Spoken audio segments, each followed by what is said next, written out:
Bismillahirrahmanirrahim. Assalamu alaikum, dear students.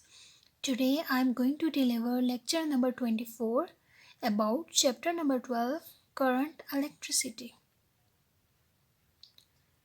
In previous lecture, we discussed all the multiple choice questions of this chapter.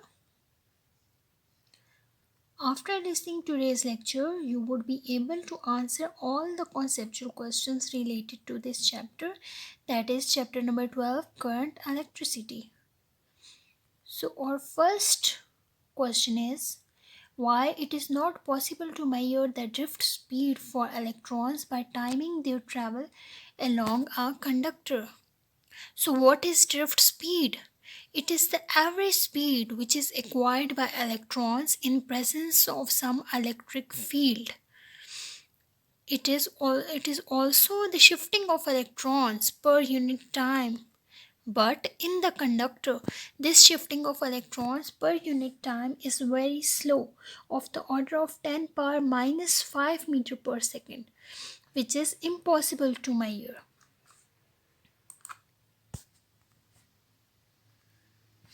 Also, when temperature of conductor increases, thermal energy of free electrons increases, due to which rate of collision of free electrons with atoms and molecules increases.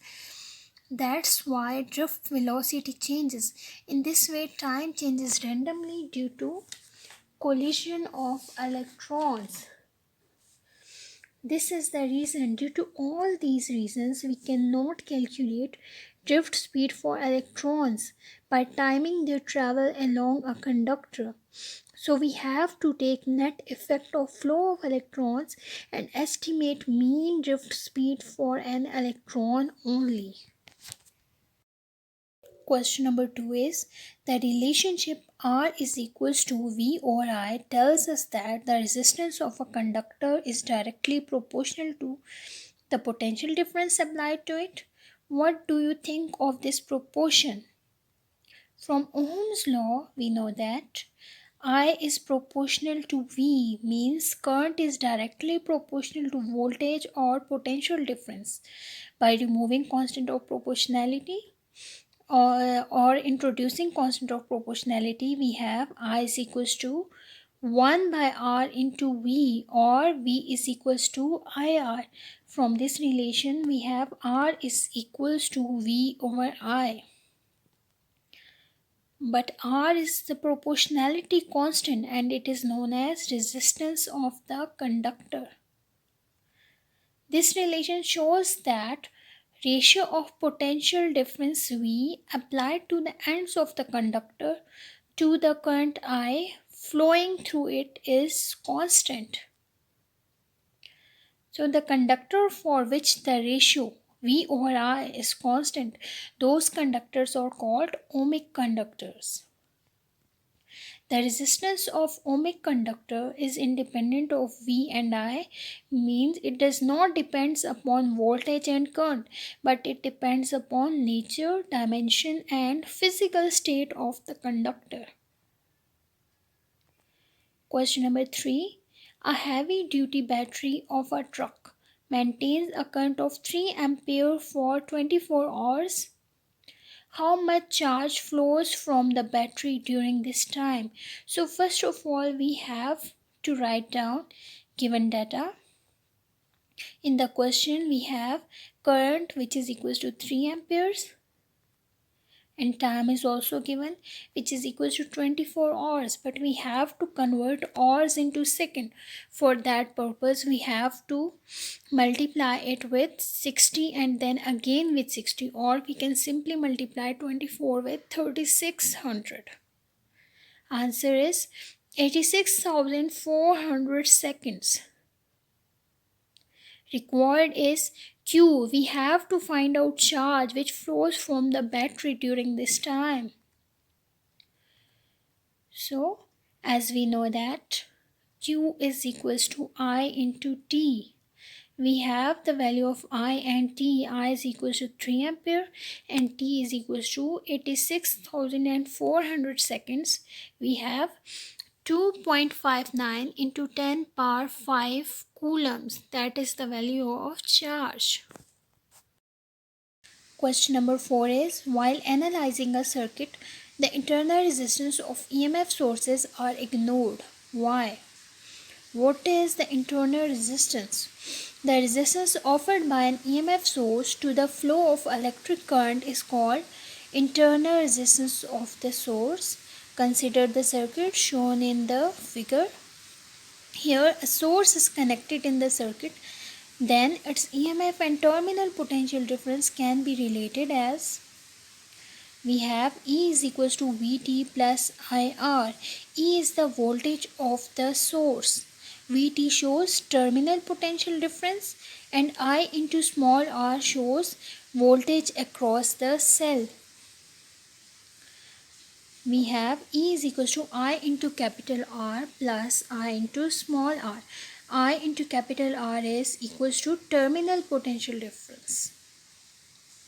So as internal resistance small r is very small, its value is so much small that we can write the above relation as E is equals to I into capital R. That is why the internal resistance of the source is often ignored. Question number 5.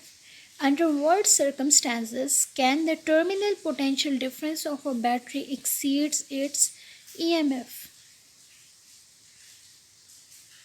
In general, we know that if we consider the circuit shown in the figure, from this circuit, when we apply KVL, we get the relation E is equals to Vt plus IR, or Vt is also equals to E minus IR.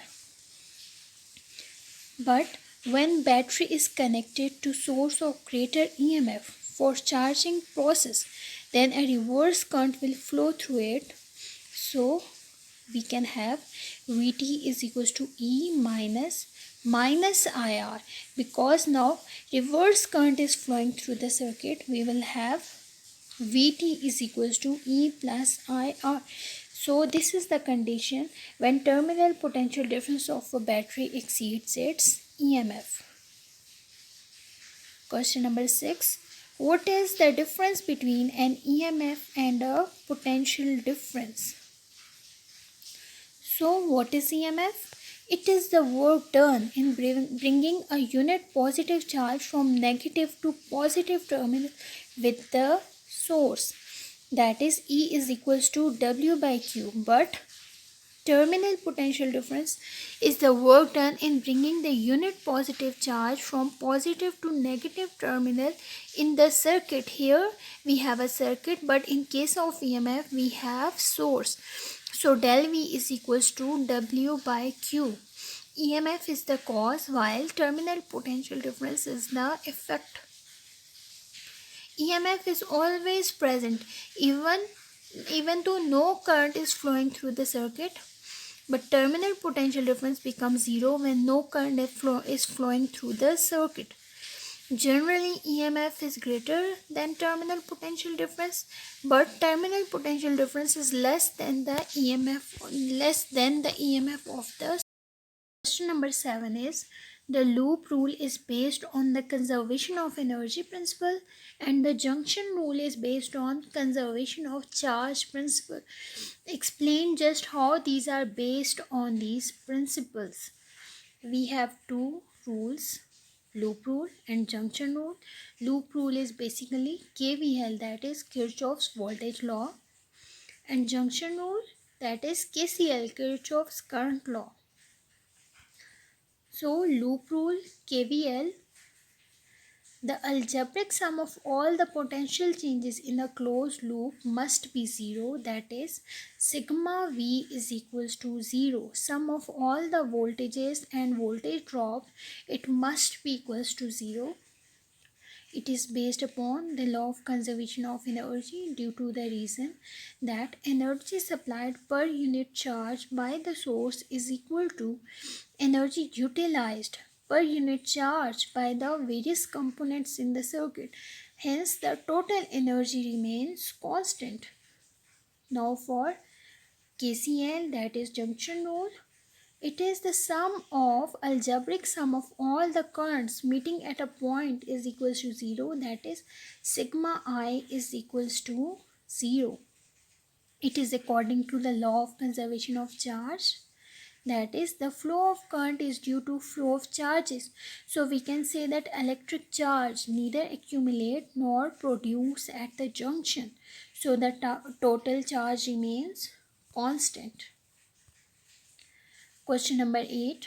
Why rise in temperature of a conductor is accompanied by a rise in resistance? We have to discuss the reason.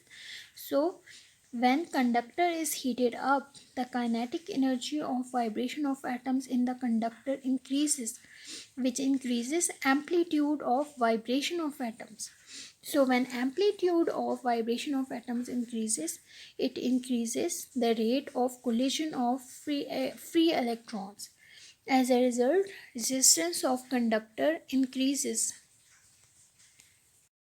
Question number 9 is, does the direction of EMF provided by a battery depends on the direction of current flow through the battery?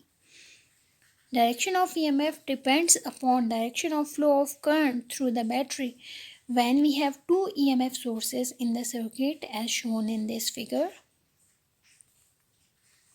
Consider a circuit having two EMF sources and direction of current is assumed to be clockwise, as we can see in this figure. The EMF E2 is taken positive because here current is flowing from negative to positive terminal of the battery, while EMF E1 is taken negative because current flows through it from positive to negative terminal of the battery. This is the case when EMF of the battery depends upon the direction of current. This is the end of conceptual questions. Hope each and everything is clear. Numericals of this chapter we will do inshallah in the classroom. Thank you girls.